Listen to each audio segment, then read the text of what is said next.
हाँ, ये इसमें gross value value of output निकालना है मार्केट प्राइस में, फिर उसके बाद ग्रॉस वैल्यू एडिट करना है एट मार्केट प्राइस। अच्छा ठीक है ठीक है ठीक है। तो एक काम करता हूँ, let me open the file which I can record उसमें।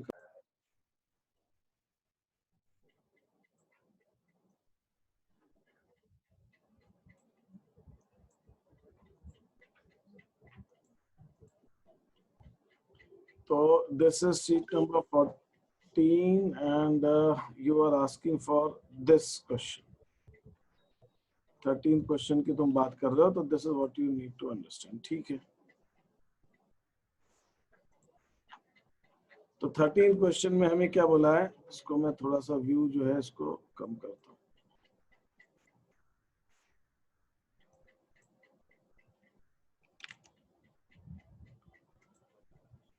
ये दिख तो रहा है ना आपको, ज्यादा छोटा तो नहीं हो गया? Is it visible to you all कि मैं इसको एनलार्ज करूँ थोड़ा सा? विजिबल है। ठीक है, तो ये वैल्यू ऑफ आउटपुट चाहिए अपने को at market price, gross value added चाहिए market price, net value added चाहिए market price, net value added चाहिए factor cost, NV at FC NV, all those things are needed. ठीक है, सो मैं इन चीजों को 2 मिनट के लिए मैं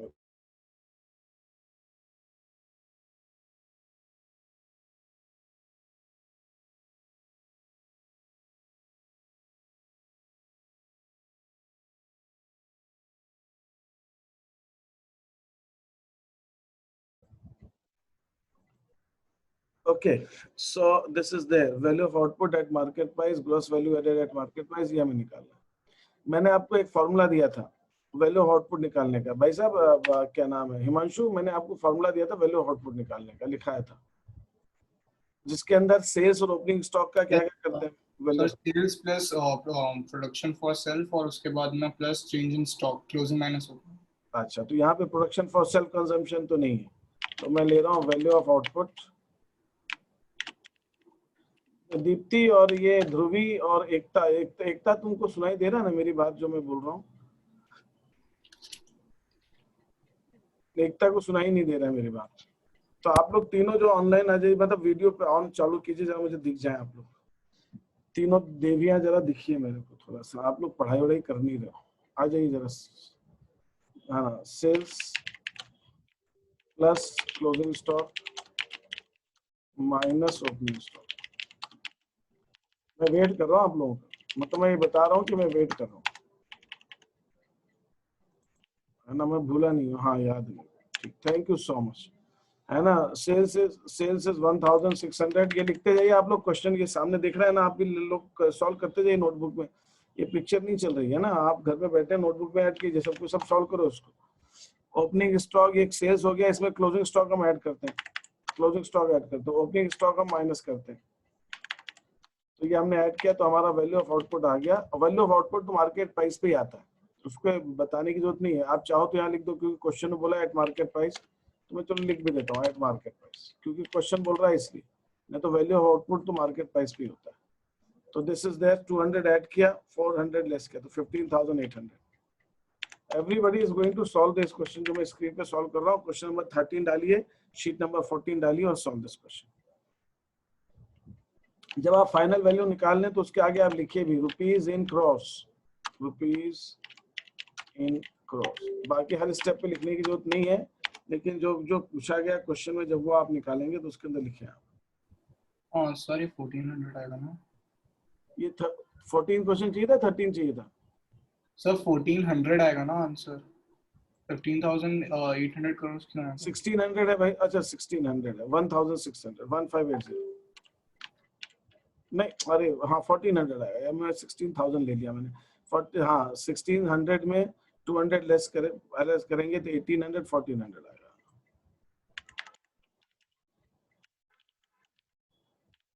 ठीक है, ये 1400 आएगा, तो this answer is going to be 1400। इसको मैंने बड़ा कर दिया। सर मेन प्रॉब्लम सी और डी में आ रही है। ठीक है, वो भी देख लेते हैं अपन। आर्यन आप कर रहे हैं ना क्वेश्चन को साथ साथ में? सर ये तो पहले ही हो गया। अच्छा ठीक है, तो ये हमारा value of output market price, sales plus closing stock minus opening stock. Sale closing stock minus opening stock होता है चेंज इन स्टॉक। तो value of output is equal to this.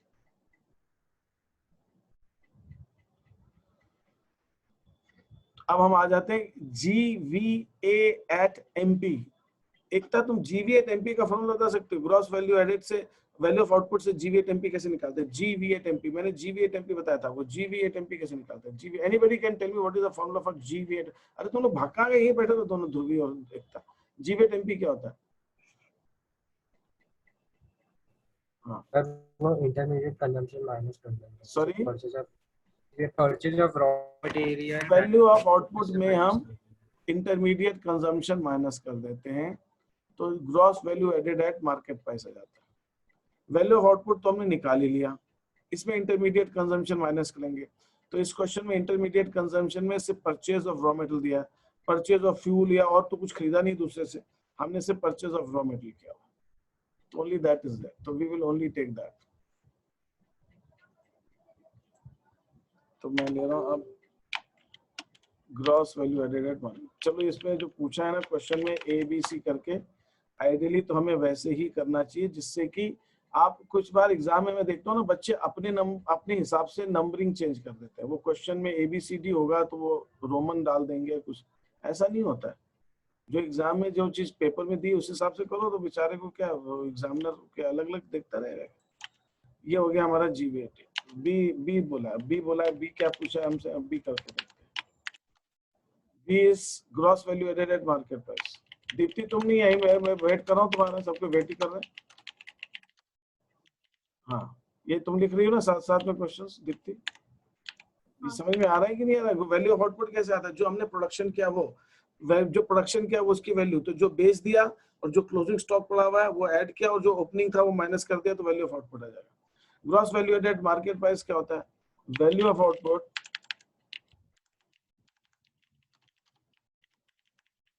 कोई और भी अपना वीडियो ऑन करना चाहे कर सकता है, ऐसा नहीं कि उसको बाय इनविटेशन मुझे बुलाना है। It is not by invitation, और कर लेना भी चाहिए। ये value of output minus intermediate consumption, तो value of output is given to us as 1400 value of output दे रखा है। इसके अंदर हम जो है माइनस करेंगे इंटरमीडिएट कंजम्पशन,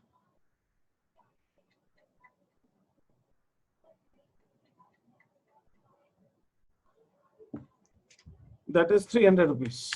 300 रुपीज का है। तो अब हमारे पास फाइनल आंसर आ गया 1100 क्रॉस। सॉरी तुम लिख रहे हो ना क्वेश्चंस को, सॉल्यूशन? अच्छा तुमने कर दिया, तुम ये कहना चाह रहे हो कि तुमने कर दिया है तो तुमको लिखने की जरूरत नहीं है, तुम चेक कर लो अपना, कम से कम चेक करने की जरूरत नहीं सर मेरे आंसर सही है। अरे फिर भी देख लो, तो फिर भी देख लो।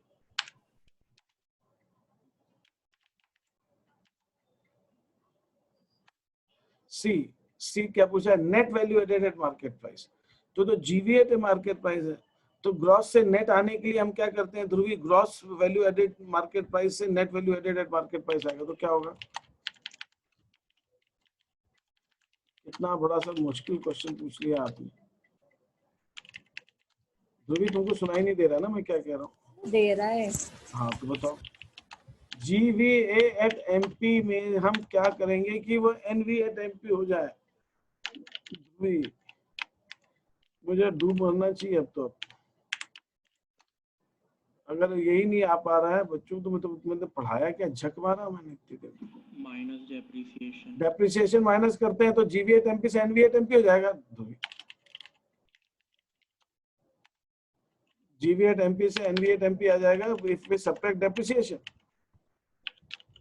तो GVA@MP इज गिवन टू अस। अब ये चले गए एकता और ये बैठे रहते हैं भागने के लिए। GVA@MP minus depreciation, depreciation is given to us 200। हमारा आंसर आ जाएगा यहाँ ₹900 crores।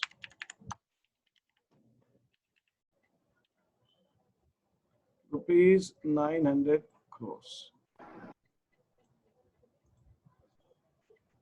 This is the NV8MP। अब क्या बोला है, क्या निकालना है? NV8FC चाहिए। तो उसमें से डायरेक्ट फैक्टर और सब्सिडरीज हाँ, चेंज करना। NV8FC चाहिए। NV8FC क्या होता है? NV8MP तो निकाल ही दिया अपन ने। एकता NV8MP में से हम NV8FC निकालना है, क्या करूंगा मैं? एकता तुम क्लास में आके बोलोगे मेरे से, मतलब हवा में बात नहीं करना, मतलब सामने बोल के बात करना। इन दोनों का काम करते हैं, इनडायरेक्ट टैक्सेस और सब्सिडीज का। तो इसमें मैं क्या करूं, इनडायरेक्ट टैक्सेस को ऐड कर दूं और सब्सिडीज को लेस कर दूं, कि दोनों को ऐड कर दूं, कि दोनों को लेस कर दूं? हाँ ठीक है, ठीक है, ठीक है, ठीक है अंश। हाँ ध्रुवी तुम बता दो मेरे को, NV8MP में क्या करूं मैं कि NV8FC हो जाए? मार्केट प्राइस को फैक्टर कॉस्ट करना है, ये तो समझाया था, तुम थी क्लास में, मुझे अच्छे से याद है, तुम तीनों थे। हाँ बताओ, मार्केट प्राइस को फैक्टर कॉस्ट करना है, क्या करेंगे? Plus subsidies minus NIT। NIT क्या होता है? Indirect taxes minus subsidies. तो इसमें अब दोनों अलग अलग दिया है क्वेश्चन में, तो मैं अलग अलग लिख देता हूँ ना, minus indirect taxes plus subsidies. Indirect taxes घटाएंगे, सब्सिडीज ऐड कर देंगे। तो मैं क्यों NIT निकालूं जब क्वेश्चन में मुझे अलग अलग दे रखा है, तो मैं वहीं से ले लेता हूँ। Minus indirect taxes 150 and plus कर देता हूँ सब्सिडी। ये 150 माइनस किया और 50 को ऐड किया, तो कितना हो गया? 1000 हो गया, नहीं 800। नो 50-50, हाँ 800 crores। This is the answer for the question number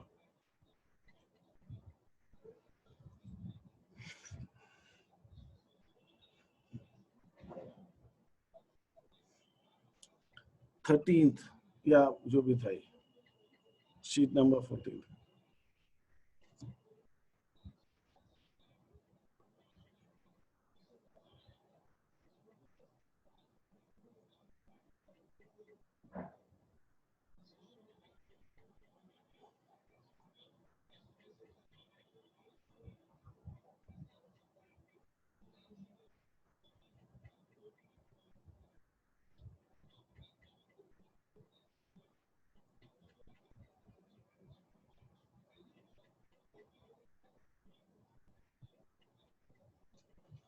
Is this all clear to you? If there is any doubt in this particular question, वो पूछिए मेरे से। नो सर, अब क्लियर हो गया। मैं एक्चुअली वैल्यू आउटपुट की जगह बार बार क्या बोलते हैं GVAMP ले रहा था और दोनों को एक्सचेंज कर दिया था मैंने, इसलिए बार बार आंसर मैच नहीं हो रहा था। ठीक है, और सर 14th के आगे के क्वेश्चन एक बार ब्रीफ कर हाँ अभी ये मैं स्क्रीन आगे बढ़ाऊं? यस सर, हो गया। हाँ, नेक्स्ट इज 14th क्वेश्चन। ये 14th क्वेश्चन में हमें क्या निकालना है? Net value added at factor cost निकालना है। पहले तो हम ये देख लेते हैं net value added at factor cost होता क्या है। Net value added at factor cost, NV8FC में लिख देता हूँ शॉर्ट, NV8FC। आप एग्जाम में भी NV8FC शॉर्ट में लिखते हैं, एक्सेप्टेबल है। NV8FC क्या होता है? Value of output. Value of output माने जो हमने प्रोडक्शन किया माइनस इंटरमीडिएट कंजम्पशन।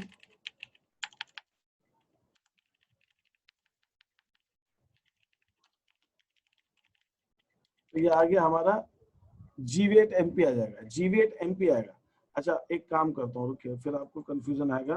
तो ये आएगा GV8MP आएगा। ये वैल्यू ऑफ आउटपुट में से इंटरमीडिएट कंजम्पशन लेस करेंगे तो GV8MP आएगा। फिर अब मुझे GV8MP से NV8FC चाहिए, तो GV8MP से NV8FC। अब मैं डायरेक्टली यहाँ ले लेता हूँ NV8FC। तो उसका फॉर्मूला क्या है? GV8MP minus depreciation minus indirect taxes plus subsidies, ये आ जाए। Now we can calculate. आप जरा निकालिए सब इसको, फॉर्मूला लिख दिया मैंने स्क्रीन के ऊपर। अच्छा वैल्यू ऑफ आउटपुट का भी फॉर्मूला लिख देता हूँ। वैल्यू ऑफ आउटपुट क्या होता है?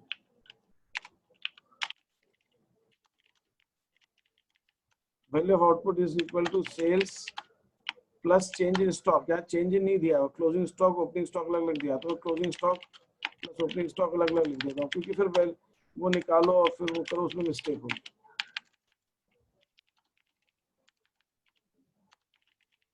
तो ये आ गया value of output. Intermediate production for self consumption भी नहीं है, तो ये आ गया value of output. Value of output के बाद में GV8 MP निकालिए, GV8 MP के बाद में NV8 FC निकालिए, and that is your answer. अब ये फॉर्मूले सारे लिखे हुए, इस 14 क्वेश्चन को सबको सॉल्व करें। सॉल्व करते जाइए, मुझे फोटो भेजते जाइए। शुभी तुम भी करते जाओ। शुभी तुमको मेरी आवाज सुनाई नहीं दे पा रही ना? Yes sir. हाँ कर लीजिए।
सर मैंने भेज दिया।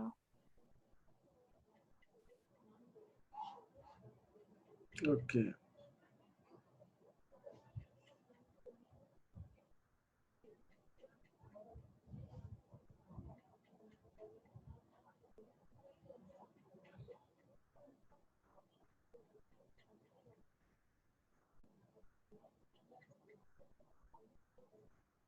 ये यहाँ पे फॉर्मूला लिखा है दीप्ति, तुम ढंग से पढ़ भी नहीं पा रही हो। तो ये वैल्यू ऑफ आउटपुट में से इंटरमीडिएट घटाते हैं तो क्या आता है? GV8 MP आता है कि NV8 FC डायरेक्टली आ जाता है? हाँ सर मैंने अभी देखा, सॉरी। अभी देखा ग्रॉस वैल्यू एडेड आता है, उसको निकालो पहले ठीक से। तो मैंने भेज दिया आपको।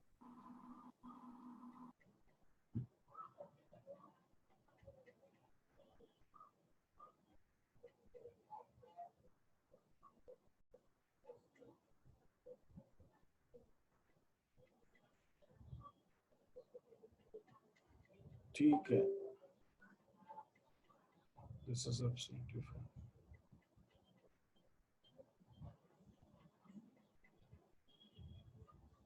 सर मैंने भी भेज दिया। हाँ शुभी तुमसे नहीं हो पा रहा है? नहीं सर बस भेज रही।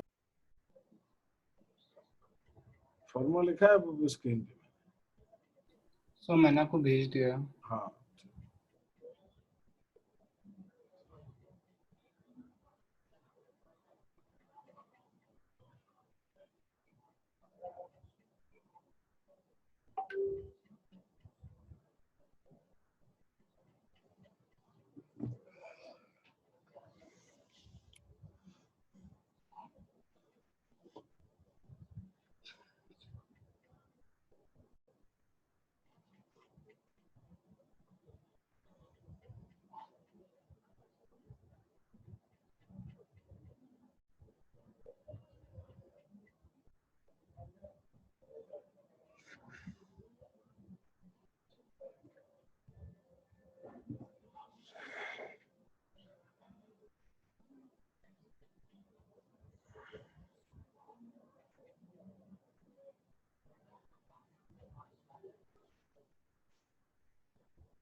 अरे क्या नाम है Shubhi? Yes sir. GV8 MP से NV8 FC जब आ रहे हैं तो कौन कौन से वेरिएबल अफेक्ट हो रहे हैं? ये जो जिन्होंने कर लिया, मैं नेक्स्ट क्वेश्चन, ये नया नया क्वेश्चन इसको स्टार्ट करिए 15 वाले। सर आपको ये समझाना है 15 से, वो परचेजेस वाला आपने समझाया नहीं। अच्छा ठीक है, बताओ बताओ शुभी, फटाफट बताओ। जीवीएट एमपी से एनवीएट एफसी आ रहे हैं, तो कौन कौन से वेरिएबल इफेक्ट हो रहे हैं? डेप्रिसिएशन, बस डेप्रिसिएशन का ही काम है। ये ग्रॉस से नेट आ रहे हैं तो डेप्रिसिएशन। और भी कुछ चेंज आ रहा है इसके अंदर? Indirect tax. तो फिर वो भी तो करो तुम। तो यस सर। जीवीएट एमपी में डेप्रिसिएशन घटाओगे तो एनवीएट एमपी आएगा। एनवीएट एमपी में इनडायरेक्ट टैक्सेस का एडजस्टमेंट करोगे तो एफसी आएगा। Yes sir. करो उसको। तो ये आएगा हमारा NV at MP. NV at MP would be GV at MP minus depreciation. तो ये आ जाएगा एनवीएट एमपी।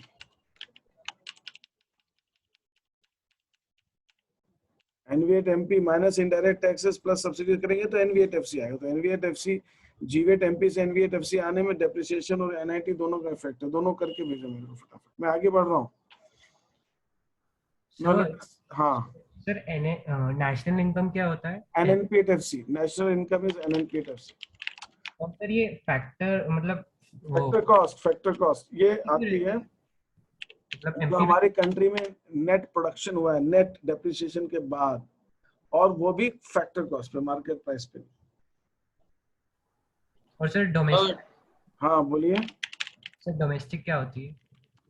अब डोमेस्टिक इनकम तो थोड़ा सा मैंने अलग अलग देखा है, लेकिन ये एनडीपीएट एफसी होना चाहिए। फिर अगर ये एनएनपीएट एफसी है नेशनल इनकम, तो एनडीपीएट एफसी ही डोमेस्टिक होना चाहिए। कुछ लोग इसमें जीडीपी ले लेते हैं, but one take it NDP at FC ले लो आप, बस take NDP at. Domestic is DP और नेशनल इज एनपी। दोनों ही नेट होना चाहिए, दोनों ही एफसी होना चाहिए। हाँ, और भी कोई कुछ कह रहा था? सो मैं यही पूछ रहा था डोमेस्टिक इनकम का।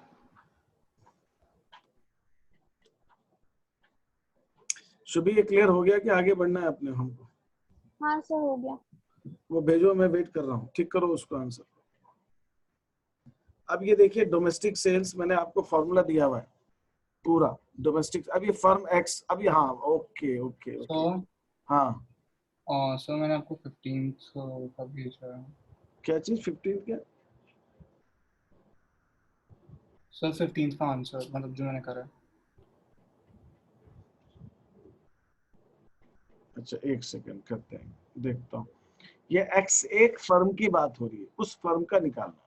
Domestic sales, production for self consumption, मैंने जो फॉर्मूले दिए थे आप, ठीक है। Domestic sales plus exports plus production for self consumption plus change in stock will give you value of output.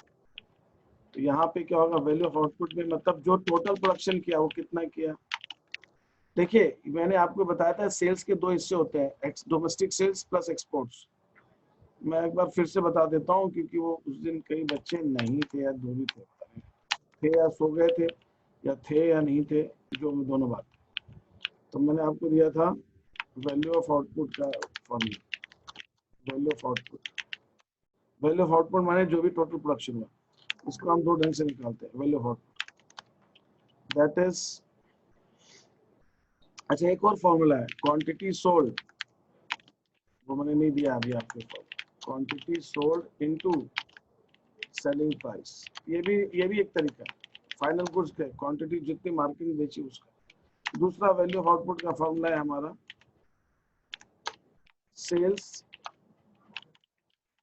जो अभी मैंने बताया, लिखते जाएंगे सबके सब। क्लोजिंग स्टॉक, जितना माल बेच दिया plus closing stock minus opening stock. ठीक है, ये हमारा आ जाएगा वैल्यू ऑफ आउटपुट। अब सेल्स क्या होती है, इसको मैं और आगे एक्सपेंड करते जा रहा हूँ। सेल्स होती है डोमेस्टिक सेल्स। अच्छा एक सेकेंड, इसके अंदर एक चीज मैंने छोड़ दी, that is production for self consumption. वो क्या बहुत कम आइटम यूज होता है, लेकिन जब भी होगा तो आपको लेना है। प्रोडक्शन फॉर, जो हमने प्रोडक्शन किया और खुद यूज कर लिया।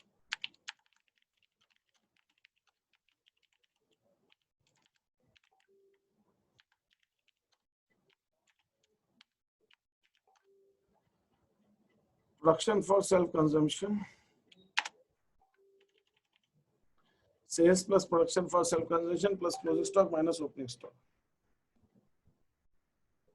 ठीक है, तो that is what we have the this. अब सेल्स क्या होता है? सेल्स होता है डोमेस्टिक सेल्स प्लस एक्सपोर्ट्स। बाकी का मैं इसको शॉर्ट में लिखता हूँ कहीं पे, production for self consumption, PSC.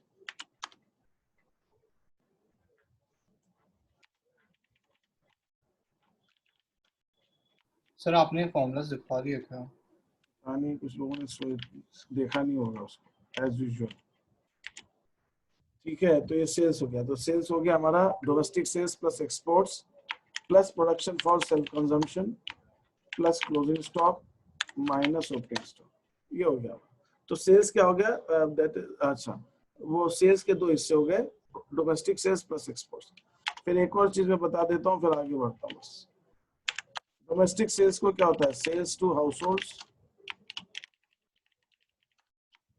Plus sales to government plus sales to firms, ये होती है सेल्स, ये होती है डोमेस्टिक सेल्स। अब इसके अंदर हम प्लस करेंगे exports plus production for self consumption plus closing stock minus opening stock. तो अब ये जैसी सिचुएशन है उसके हिसाब से आपको फॉर्म में यूज करना पड़ेगा, जो भी चीज दे रखी। ठीक है, हाउस होल्ड को क्या बेचा, गवर्नमेंट को क्या बेचा, फर्म्स को क्या बेचा, एक्सपोर्ट क्या किया, प्रोडक्शन सेल्फ के लिए क्या था, क्लोजिंग स्टॉक ऐड किया, माइनस ओपनिंग स्टॉक। और जैसा क्वेश्चन दिया, सेल्स दिया तो सेल्स ले, जब सेल्स दिया है तो एक्सपोर्ट्स नहीं लेंगे। ये मैं आपको क्लियर कर देता हूँ। दो तीन चीजें फॉर्मूला दिया है, क्यों है इसको ध्यान दीजिए। मैं दो तीन चीज को थोड़ा सा, एक का जो पॉइंट मैं बताना चाह रहा हूँ, यही कंफ्यूजन होता है एग्जाम में या जो भी क्वेश्चन आप कर रहे हो। नहीं, वैल्यू ऑफ आउटपुट में इनडायरेक्ट टैक्स और सब्सिडीज का कोई रोल नहीं है श्योर। जब हम वो निकालेंगे मार्केट प्राइस से कॉस्ट प्राइस, तब उसमें आएगा। अभी वैल्यू ऑफ आउटपुट निकालने से मैं आपसे एक दो चीज यहाँ पे हाईलाइट कराना चाह रहा हूँ, उस चीज पे थोड़ा सा ध्यान दीजिए। मैंने यहाँ पे क्या बताया? सेल्स के दो हिस्से, डोमेस्टिक सेल्स एंड एक्सपोर्ट्स। फिर डोमेस्टिक सेल्स के क्या हिस्से हैं? Sales to household, sales to government, sales to firm. अगर क्वेश्चन में आपको सेल्स दिया और एक्सपोर्ट्स दिया हुआ है, तो आपको एक्सपोर्ट्स का कुछ नहीं करना है, क्योंकि सेल्स के अंदर इंक्लूडेड है वो। हाँ, जब डोमेस्टिक सेल्स दे रखा है तब आपको सेल्स को ऐड करना है। डोमेस्टिक सेल्स दे रखा है तब आपको एक्सपोर्ट्स को ऐड करना है, तब आपका सेल्स आएगा। लेकिन आपको सेल्स के साथ डोमेस्टिक एक्सपोर्ट्स में इंक्लूड नहीं करना है। जब सेल्स के साथ एक्सपोर्ट्स ऐड नहीं होंगे, sales means export as well as domestic sales, दोनों उसके अंदर इंक्लूडेड है। ये गलत हो जाएगा, ऐसे नहीं, ये नहीं करना। You need not to do this। तो आप ध्यान रखिए, sales means domestic sales plus exports. तो सेल्स दिया है तो सेल्स के साथ आपको एक्सपोर्ट को ऐड नहीं करना। फिर प्रोडक्शन फॉर सेल्फ कंजम्पशन, ये तो बेचे ही नहीं, ये तो बनाया, खुद यूज कर लिया, ये तो हर हाल में हर केस में ऐड होगा, इसका कोई एक्सेप्शन नहीं है। फिर क्लोजिंग स्टॉक, ओपनिंग स्टॉक, वो भी ऐड होगा। Closing stock minus opening stock, change. अगर क्वेश्चन में चेंज इन स्टॉक दिया हुआ है और ओपनिंग स्टॉक भी दिया हुआ है, तो चेंज इन स्टॉक लेंगे, ओपनिंग स्टॉक का कुछ नहीं करेंगे, क्योंकि चेंज इन स्टॉक में आ गया, ओपनिंग स्टॉक भी आ गया, क्लोजिंग स्टॉक भी आ गया। ये चीज है, ठीक है। अब इस क्वेश्चन को देखते हैं, ऊपर यही करता हूँ। Domestic sales plus exports plus production, ये ए और बी फर्म है, ओके, दो फर्म है। अब अच्छा, ये एक्स दे दिया मैंने ऊपर, कुछ गड़बड़ कर दिया। ये एक्स, ये ए और बी है ना, तो ऊपर ए ले लेता हूँ, या तो नीचे एक्स वाई करना पड़ेगा। चलो ये ए ले लिया। ये ऐसा नहीं हो सकता, ये नीचे ए बी ऊपर एक्स की बात हो रही। नहीं नहीं, ठीक है, इट कैन, नहीं ठीक है, सॉरी, ये परचेजेस है और कुछ नहीं है। हाँ ठीक है, फाइन फाइन फाइन। अब मैं क्या करता हूँ, इसमें कॉलम बना लेता हूँ, 1 2 3, ठीक है, 3 कॉलम बना लेता हूँ, तो आपको थोड़ा सा प्रेजेंटेशन ठीक हो जाएगा। ठीक है, तो मैं यहाँ पे ले रहा हूँ वैल्यू ऑफ आउटपुट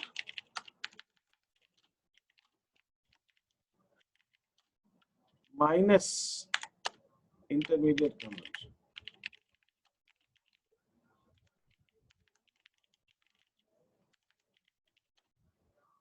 कंजम्पशन।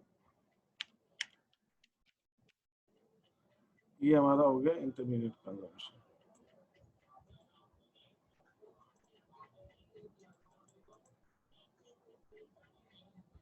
और यहाँ पे आ जाएगा GVA एट MP। ये हो गया मेरा GVA is equal to GVA। This is what we have, है ना। हमें GVA एट MP ही दिया नहीं है, जी ग्रॉस वैल्यू एडेड बोला है, अभी तो बोला नहीं MP की FC। तो पहले हम देख लेते हैं value of output. Value of output क्या आता है? Domestic sales. मैं यहाँ पे फॉर्मूला भी लिख देता हूँ, फॉर्मूला लिख रहा हूँ आपको, डोमेस्टिक सेल्स प्लस एक्सपोर्ट्स, ठीक है, plus production for self consumption.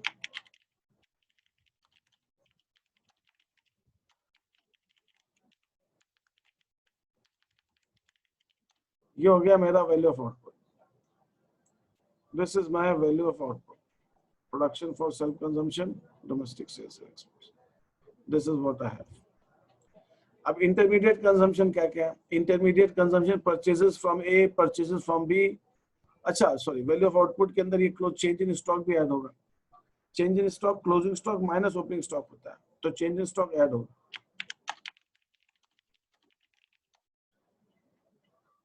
So this is change in stock. इसको लेफ्ट साइड अलाइन करता हूं तो ये सर हाँ सर, तो opening stock minus closing stock को क्या बोलेंगे? Change in stock. नहीं ये नहीं, we don't take it here, we take it तो वो नेगेटिव चेंज इन स्टॉक हो जाएगा। ओके सर, फिर मतलब डिडक्ट तो यहाँ पे तो क्लोजिंग माइनस ओपनिंग करना है, हमको यहाँ पे क्लोजिंग माइनस ओपनिंग ही करना है। Is that okay? ठीक है, ये मैंने आपसे लिख दिया डोमेस्टिक सेल्स, और अच्छे से लिख दिया domestic sales plus exports plus production for self consumption plus change in stock, ये हो गया वैल्यू ऑफ आउटपुट। अब यहाँ पे अपने को माइनस करना है, क्या क्या माइनस करना है? ठीक है, ये माइनस करना है अपने को, माइनस में अपने को यहाँ पे करना है, ठीक है, दिस इज माइनस। आप जब करें तो थोड़ा सा आंसर आप प्रेजेंट ठीक से करें, ठीक है। इसमें आएगा purchase from A, purchase from A, purchase from B, import of raw material. तो अब हमारा आ जाएगा gross value added market price. Now what is domestic sales? Domestic sales is 300 plus exports is 100, ठीक है, plus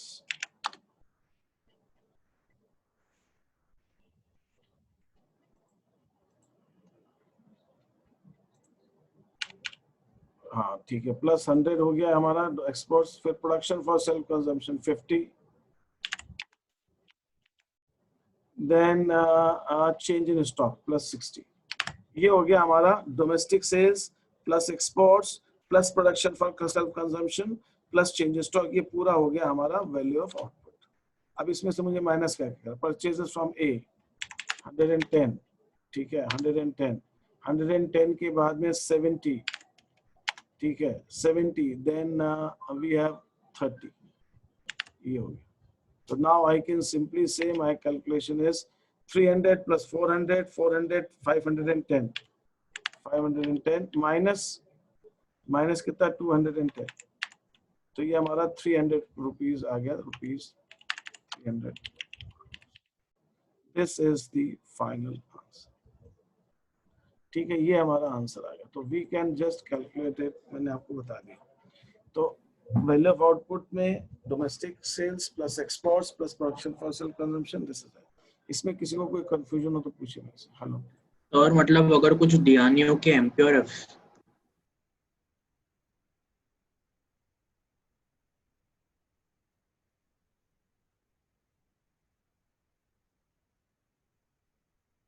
हाँ बोलो अंश, क्या कह रहे हो? सर मतलब अगर एमपी या एफसी दिया नहीं हो तो बेसिक असम्पशन देखो एमपी का इसके अंदर दो चीजें हैं, हम एमपीएफसी निकाल भी नहीं पाएंगे, इसमें एनआईटी की कोई इन्फॉर्मेशन ही नहीं दे रखी है। इसके अंदर हमें डेप्रिसिएशन भी नहीं दिया है, हमें एनआईटी भी नहीं दिया। अगर हमें डेप्रिसिएशन एनआईटी दिया होता तो हम चलो वो भी निकाल देते। जीवीएट एमपी निकाला ना तो एनवीएट एमपी भी निकाल देते। नहीं, एनवी तो पूछा ही नहीं है, ग्रॉस तो दिया ही है। अब इसमें बस फर्क किसका है? एफसी और एमपी का फर्क है। तो एफसी और एमपी को निकालने के लिए हमें एनआईटी तो चाहिए, इसमें एनआईटी तो दिया ही नहीं है अपने को। Okay sir. है ना, तो इसके अंदर तो हम जीवेट एमपी निकाल पाएंगे। और सर परचेजेस इंटरमीडिएट कंजम्पशन मतलब ये परचेजेस माने ये हमने किसी दूसरे का रॉ मटेरियल जब खरीदा है तो जो हमने अपने प्रोडक्शन में यूज किया है वो इंटरमीडिएट कंजम्पशन था। अच्छा हाँ सर, ओके सर आगे। है ना, हम जो आगे यूज कर रहे होते हैं वो चीज। इसमें किसी को कोई कंफ्यूजन है, डाउट है तो पूछ लीजिए मेरे से। किसी को कुछ पूछना है तो पूछ लीजिए मेरे से।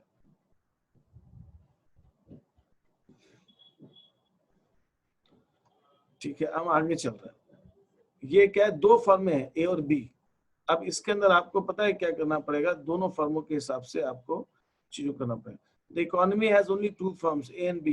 On the basis of following information about these firms, find out value added by firm A. अब इसको मैं क्या करता हूँ, इसकी जो टेबल में बनाऊंगा वो थोड़ी अलग ढंग से बनाऊंगी। A, B, C, okay. हम यहाँ पे इसको मैं एक तो कॉपी कर लेता हूँ।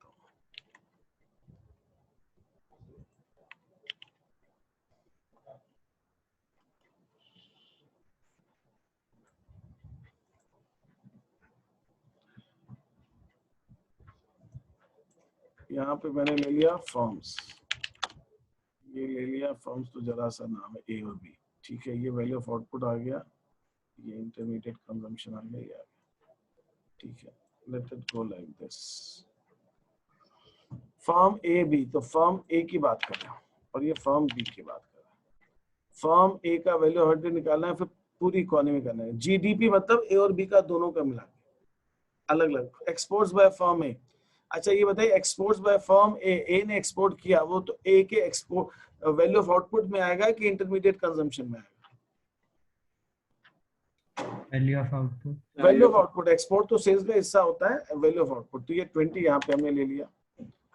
फिर इंपोर्ट्स बाय फर्म में, इंपोर्ट तो इंटरमीडिएट कंजम्पशन होता है, तो हमने इंपोर्ट में ले लिया इसको, ये इंटरमीडिएट में ले लिया। सेल्स टू हाउसहोल्ड्स, हाउसहोल्ड्स को ए ने बेचा है 90, तो ये ए की सेल्स में आ गया। ठीक है, सेल्स टू फर्म बी, ए ने बी को बेचा, ए ने बी को बेचा, तो ए की तो सेल्स में आएगा और बी की value of output in intermediate consumption में आएगा। जब ए ने बी को बेचा तो ए की तो सेल्स हो गई और बी की इंटरमीडिएट कंजम्पशन हो गई। Sales to firm A by B, B ने ए को बेचा तो बी की सेल्स में आ गया और ए की इंटरमीडिएट कंजम्पशन में आ गया। ये ऐसा खेल है इसके साथ, ये ध्यान देने की लैंग्वेज बना। सेल्स टू हाउसहोल्ड्स, बी ने हाउसहोल्ड्स को बेचा तो बी की सेल्स में आ जाएगा। पहले तो आप ये देख लीजिए, ये जो मैंने कैलकुलेशन की दिखाया है, ये आप देखिए फिर ध्यान से क्या क्या निकाला। वैल्यू ऑफ आउटपुट किसका है, वैल्यू ऑफ आउटपुट क्या क्या है, वैल्यू ऑफ आउटपुट बी किसका है। इसका बड़ा इतना बड़ा कॉलम चाहिए नहीं, इसमें थोड़ा सा इतना ही काफी।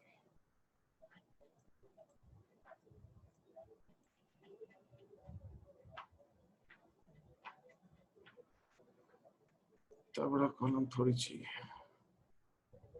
ठीक है, आप देखिए, आप फर्म ए ने exports by firm A, exports जो होते हैं वो सेल्स का हिस्सा, तो ए ने सेल्स में लिया 20, तो ये ए का एक्सपोर्ट्स में आ गया। ठीक है, फिर इंपोर्ट्स बाय ए ने इंपोर्ट किया, तो import is part of intermediate consumption, import में आ गया। ए ने एक्सपोर्ट किया और ए ने हाउस होल्ड को बेचा, तो जब एक्सपोर्ट और इसके अंदर सेल्स तो दे नहीं रखी, अलग अलग निकालनी पड़ेगी, तो ये ए ने हाउस होल्ड को बेचा 90, तो ए की सेल्स में आ गया। फिर क्वेश्चन में बोला है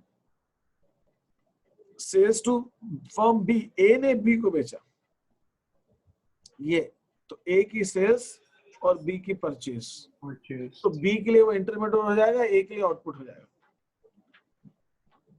बी ने ए को बेचा, now then there is something like that, B ने ए को बेचा हमारा, तो जो बी ने ए को बेचा तो बी के लिए सेल्स में और ए के लिए ये इंटरमीडिएट में। फिर सेल्स तो बी ने हाउस होल्ड्स को बेचा, फिर हमको क्या दिया हुआ, बी ने हाउस होल्ड्स को बेचा, तो ये बी के house holds. Now this is that, अब हमें निकाल सकते हैं वैल्यू ऑफ आउटपुट। तो ये सबको ऐड कर देता हूँ, 90 ये आएगा 150, ठीक है, ये आ जाएगा 90। ठीक है, दिस इज 90, ये हो गया 90। ठीक, ये क्या हो गया, ये हो गया 80, ये हो गया 40। तो 150 minus 80 is equal to 70. This is 7, this is 70. 90 minus 40, this is 50. अब हमें ये मालूम पड़ गया कि इसके अंदर हमारे पास क्या चीजें हैं। तो 170 and 50, this is called GDP at MP. कितना आ गया ये 120, ये 120 आ गया GDP।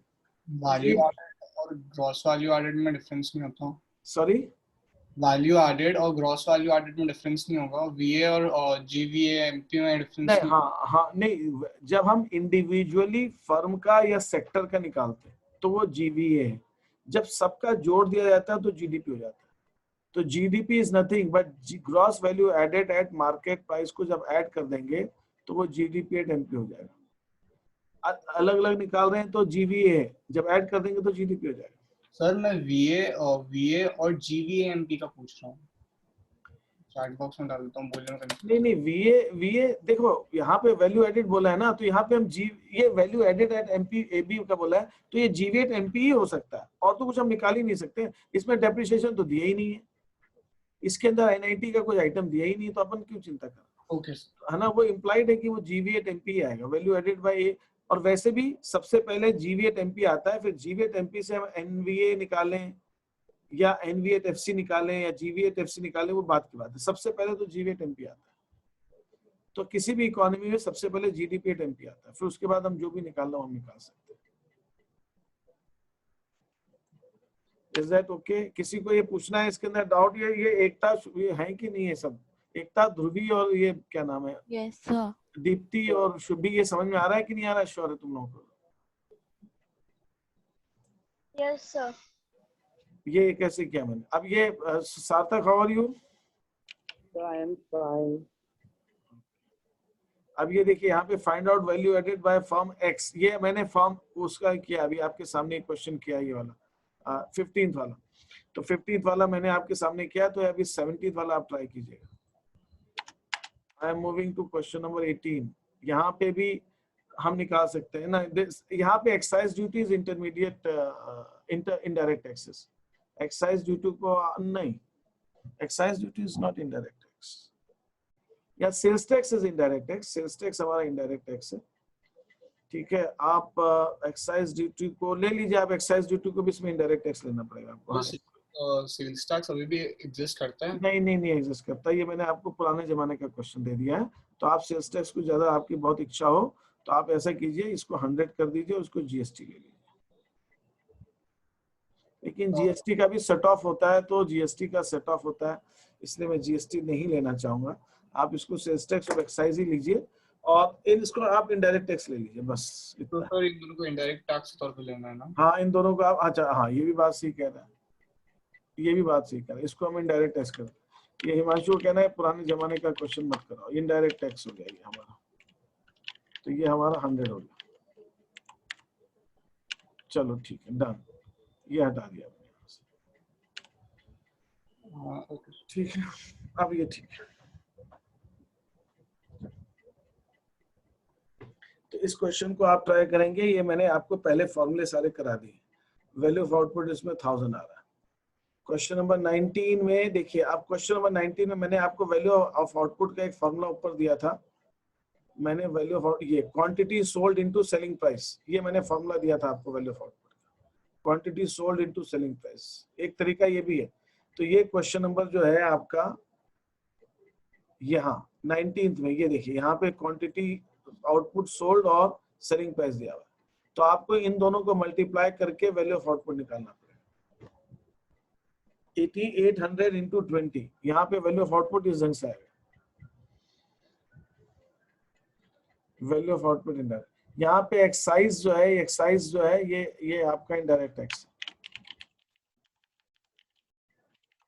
इनडायरेक्ट टैक्स एक्साइज जो भी है आपको इसको इनडायरेक्ट टैक्स मानना। ठीक है, तो इस ढंग से क्वेश्चन होगा आपका। परचेज ऑफ, हाँ अब देखिए इसके अंदर एक कंफ्यूज करने के लिए आइटम दिया है, purchase of machinery. Purchase of machinery is not part of intermediate consumption. Machinery तो एसेट है, वो कोई रॉ मटेरियल थोड़ी है, तो इसको आपको इग्नोर करना है, इसका कुछ नहीं करना है, इसको ऐसे कंफ्यूज करने के लिए। Purchase of machinery is to be ignored. Sales दिया है आपको, इंटरमीडिएट कॉस्ट अलग से दिया है, बहुत अच्छी बात है। इनडायरेक्ट टैक्स दिया हुआ है, चेंज इन स्टॉक दिया है, एक्साइज ड्यूटी फिर अलग। अब देखिए ये एक्साइज ड्यूटी और इनडायरेक्ट टैक्स अलग से दिया हुआ है। एक्साइज ड्यूटी को आप इग्नोर कर दीजिए इसके अंदर, क्योंकि इनडायरेक्ट टैक्स दिया है ना, तो एक्साइज ड्यूटी तो उसमें इंक्लूडेड होगा, अलग से दे दिया है। मैंने वैसे हटा दिया क्योंकि एक्साइज ड्यूटी आजकल खत्म हो गई है, इसलिए मैंने हटा दिया। ठीक है, stock of raw material, change in stock भी दिया है, तो स्टॉक ऑफ रॉ मटेरियल कुछ नहीं करना है।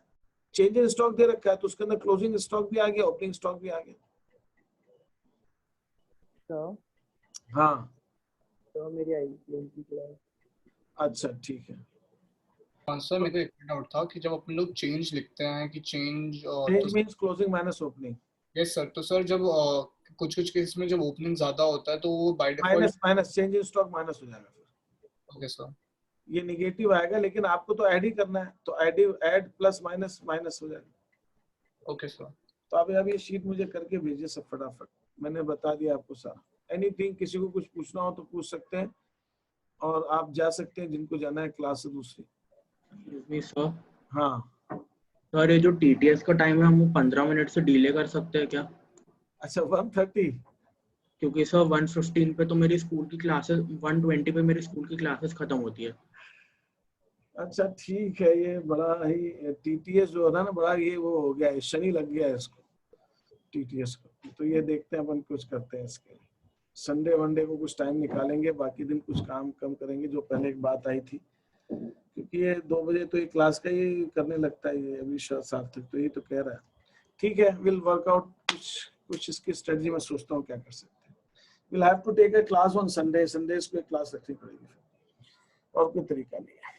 ठीक है, और बताइए। में रख सकते हैं, हाँ शाम में किस टाइम में रख सकते हैं अगर 9 PM का स्लॉट फ्री हो सबका तो? 9 o'clock शाम को, Yes. रात को 9 बजे अगर कन्वीनियंट हो तो ठीक है, ग्रुप में डाल दीजिएगा, देखते हैं।